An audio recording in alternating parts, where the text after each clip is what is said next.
Cette séquence s'inscrit dans le cadre de l'étude des zones de convergence. La répartition mondiale des séismes et du volcanisme montre que la lithosphère est découpée en plaques peu déformables si ce n'est au niveau de leurs limites. Les plaques sont constituées de croûtes océaniques ou de croûtes océaniques et continentales. Les plaques tectoniques sont animées de mouvements. Au niveau des dorsales, on observe une divergence des plaques qui est liée à la création de nouvelles lithosphères océaniques. À d'autres endroits du globe, au niveau des fosses océaniques, on observe une convergence des plaques lithosphériques associée à la disparition de la lithosphère océanique. Les chaînes de montagnes sont l'un des signes de la convergence. Elles correspondent à la déformation de la partie superficielle du globe en réponse à la convergence. Dans cette séquence, nous allons nous intéresser aux zones de subduction. Nous savons qu'au niveau des fosses océaniques, il y a disparition de la lithosphère océanique. Nous allons essayer de comprendre comment s'effectue la disparition de la lithosphère océanique au niveau des zones de subduction. Pour cela, nous allons nous intéresser à la zone de convergence au niveau de la fosse du Chili, correspondant à la zone de subduction entre la plaque Nazca qui se dirige vers l'est et la plaque sud-américaine qui se dirige vers l'ouest.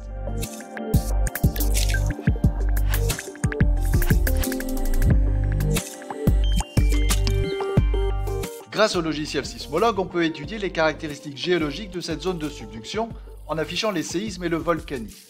Sur cette capture d'écran du logiciel, on peut distinguer 3 catégories de séismes, jaune, rouge et noir, en fonction de leur distance par rapport à la fosse.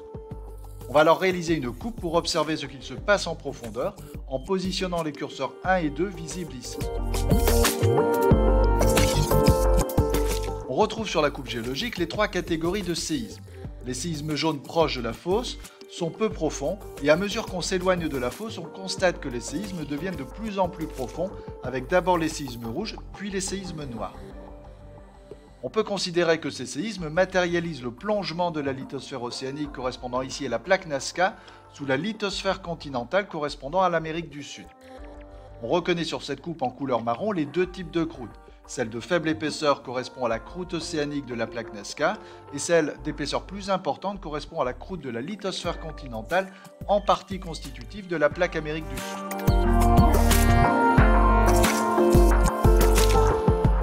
On peut repérer sur notre coupe la plaque Nazca et la plaque sud-américaine. La plaque Nazca est une lithosphère océanique qui va plonger en profondeur dans le manteau sous la plaque sud-américaine. On dit que la plaque Nazca est la plaque plongeante et que la plaque sud-américaine est la plaque chevauchante. On remarque que la plaque plongeante s'enfonce en profondeur selon un plan de subduction que l'on appelle le plan de Benioff, qui peut être plus ou moins pentu. Les séismes caractéristiques d'une zone de subduction sont liés au plongement d'une lithosphère rigide et cassante dans un manteau asténosphérique plus ductile.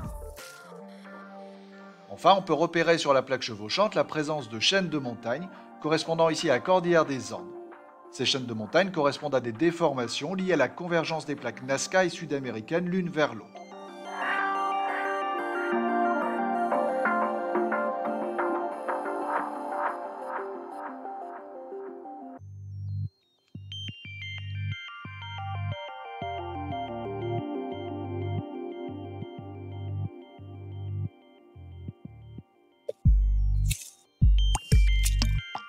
Une autre manière de mettre en évidence le plongement de la lithosphère océanique au niveau d'une zone de subduction consiste à étudier les anomalies thermiques caractéristiques de cette zone.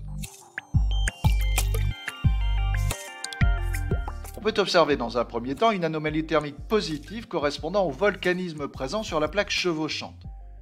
On observe aussi une anomalie thermique négative qui correspond au plongement d'une lithosphère froide en profondeur. Le document du dessous permet d'étudier le modèle des isothermes.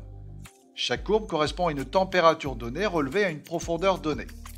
Par exemple, en dehors de la zone de subduction, on constate qu'à la profondeur de 100 km, on se trouve au niveau de l'isotherme 800 degrés.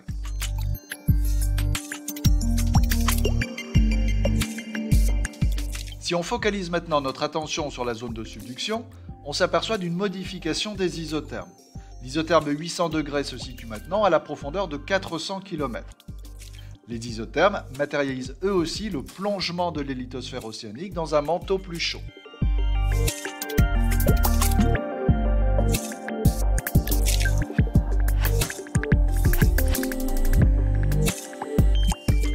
La tomographie sismique est une autre technique permettant d'étudier les zones de subduction. Elle permet de reconstituer par ordinateur l'intérieur du globe terrestre. Elle est basée sur les propriétés de propagation des ondes sismiques en fonction des milieux qu'elle traverse. À une profondeur donnée, un ralentissement anormal de la vitesse des ondes sismiques atteste la présence à cette profondeur d'un matériau plus chaud et plus ductile que la normale, alors qu'une augmentation de la vitesse de propagation des ondes sismiques signe la présence en profondeur d'un matériau plus froid et plus rigide que la normale. L'observation de cette tomographie sismique montre la présence en profondeur d'un matériau anormalement froid, correspondant au plongement d'une lithosphère froide dans un manteau plus chaud. Il s'agit de la subduction. Sur ces nouvelles tomographies sismiques en couleur, on peut identifier le plongement de plusieurs lithosphères froides de couleur bleue à l'intérieur d'un manteau plus chaud. On met ainsi en évidence la diversité des zones de subduction à travers le monde. On peut noter que ces tomographies sismiques sont très précieuses pour étudier le devenir dans le manteau profond des lithosphères subduites.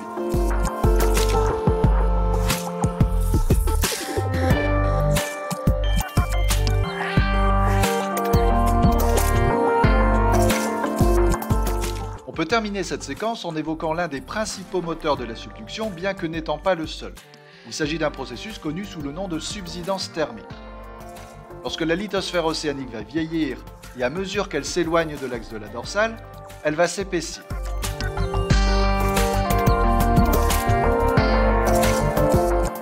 Au départ, la densité d'une lithosphère océanique jeune est inférieure à celle de la sténosphère sous-jacente. Au cours de la maturation de la lithosphère océanique et de son épaississement, la densité de la lithosphère va augmenter jusqu'à dépasser celle de la sténosphère. Cela va conduire inexorablement au plongement de la lithosphère océanique dans l'asténosphère, ce qui explique qu'il n'y a pas de lithosphère océanique plus âgée que 200 millions d'années.